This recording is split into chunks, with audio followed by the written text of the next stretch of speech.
So who we do have? Any raised hands? Toastmaster Noor. Okay. Please, Toastmaster Noor, select one of these questions.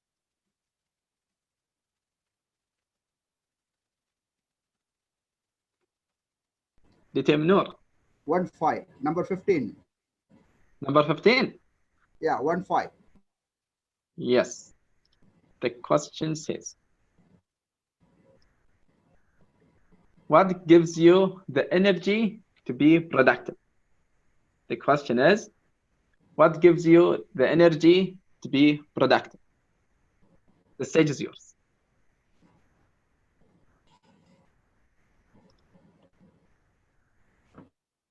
Thank you, table chopping master. Never procrastinate. Let me go back to this theme of today's. How do you get energy in your life? You have a lot of energy when you are young because you want to play with your friends, and you don't procrastinate when you are young because you always like to be associated with your friends and colleagues. However, when you want to take a very difficult task, we procrastinate, especially in studies or in our work. Do you know how much you will lose by doing so, by being procrastinating and not being productive? How do you get this energy? The energy you will get it by believing in yourself. You should have a goal. The goal has to be fixed. Whatever the circumstances, your aim is to achieve that goal.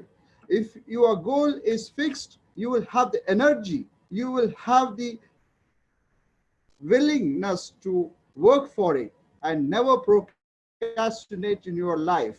Let me give my example. I used to never procrastinate in the sense I never ever lost a single day without a job in my life so far. Since I finished my college in polymer technology, I have never lost a single day without working in any organization. When I want to go for another job, I plan it well. I make sure that my date of joining is fixed and then I leave.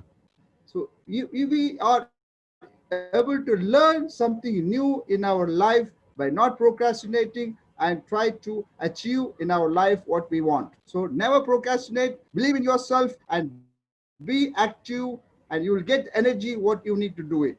Back to you. Who would like to participate? I do. Would like? Toastmaster Fattah? Yes. I'm Okay. grammarian, but I will do. Okay. Select your question. I always go for number one. Yeah, I like number one, you know? Okay. Let us see. The question is, how do you feel when you finish a work ahead of the assigned deadline? How do you feel when you finish a work ahead of the assigned deadline? The stage is yours. How do I feel when I finish work ahead of the assigned one? It's just like the speaker earlier on said, or I think it was you, Ahmed, I think somebody was said that, you know, it's better to, I do the job, you know, the day after tomorrow, you know, it's being ahead. Well, to be able to do that, it's very simple. First, you have to plan. And number two, first of all, you have to have your vision. And then you have to plan. And there is something which I believe, because a lot of people plan and they have it just there, looking beautiful, but they never take action. So that's why I had a saying on my desk, plan what you work and work what you plan. You know, because other people, what they do, they plan and then halfway they change their mind. So you have to think, why did you first of all think of it in the first place? You put a lot of time in planning and in getting things done, and then you change your mind? No, plan what you work and work what you plan. And if you use your time effectively and efficiently, trust me, you will be ahead of time. But it's not important. That's not what's important. What's important is that to make sure that the people you empower, the people that you delegate the job to, they are the ones who should be ahead of time. And in order not to procrastinate, you have to be, you have to have your friends. You know, you associate yourself with people who are from the same nature. You know, there's a saying, they say, what was the saying? Yeah, eagles associate with eagles and ducks associate with ducks. Ducks, they make noise in the water, and eagles, they fly high. So if you associate with yourself with people who are efficient, who are great leaders, who actually plan ahead, trust me, you will be with them. And that's what's important, is to make sure that you empower the people who actually report you. That's how you become a good leader. And you train them to be efficient and effective at the same time. And if you do that, you'll have enough time to produce results. You have enough time for yourself. You have enough time to have a good quality life, because it's good to work smart, but not hard. So with that, my very dear table topic master, with that lovely question, back to you, so I can go back to my grammarian with the help of my partner. Thank you. Any volunteers? I believe that. Sorry. Yeah, Muhammad Amr. Okay. Yes. Yeah. No problem. Select your question. We'll go for number 6. Number 6. The question says, what is your opinion about the sentence, tomorrow is a thief of pleasure? What is your opinion about the sentence, tomorrow is a thief of pleasure? The stage is yours.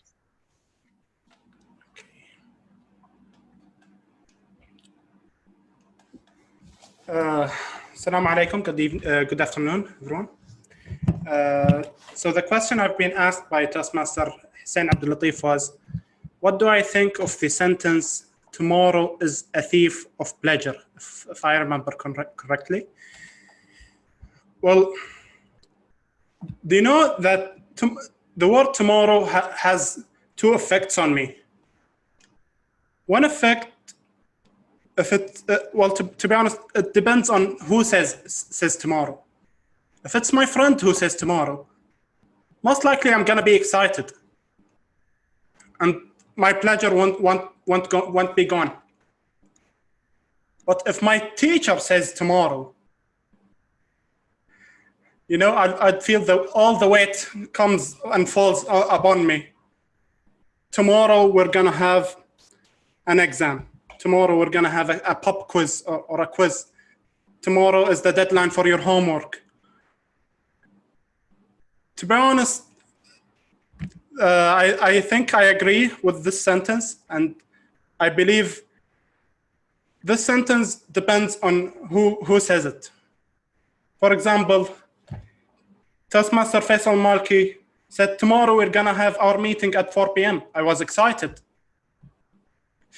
But when my father came to me and said, tomorrow we have a work to do. So I got kind of sad and my pleasure was gone. That's it for my answer. Thank you. Back to you. We would like to have the fun of participating. I would like to participate. Oh, great. Hi. Yes. Which number? I would like to pick number 19. The dice have decided. Mm-hmm. Before the last question. The question says, the 6 honest serving men, which are what, why, when, how, where, and who. Which one was the most helpful to you? The 6 honest serving men, which are what, why, when, how, where, and who. Which one was the most helpful to you? The stage is yours. I should never roll the dice again. That's number 1. I should have learned last time, but I don't. Okay. Thank you, Toastmaster Hussain. The question was which of the six honest men, the questions of W and the how, which one of them is the most useful to me? Now, to begin, I don't know them personally, but I have used them a lot. And those six honest men, I mean, they have a great imprint on our tomorrow.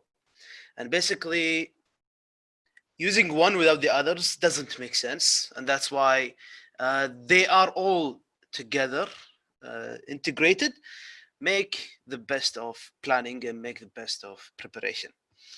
Now, as to which one is the best, I believe from an engineer point of view that how is the best one. To know how things work, to know how are you going to do tomorrow, how are you going to manage yourself, is the best honest man. And that basically concludes it to the answer. However, I want to add a little more thing here. To associate yourself with the people, the Toastmaster Fattah have said that. And I want to say that that was the best advice I've heard. And it is one that I have marked for a long time in my notebook of quotes. And I thank you for that. Back to you, Toastmaster Hussain.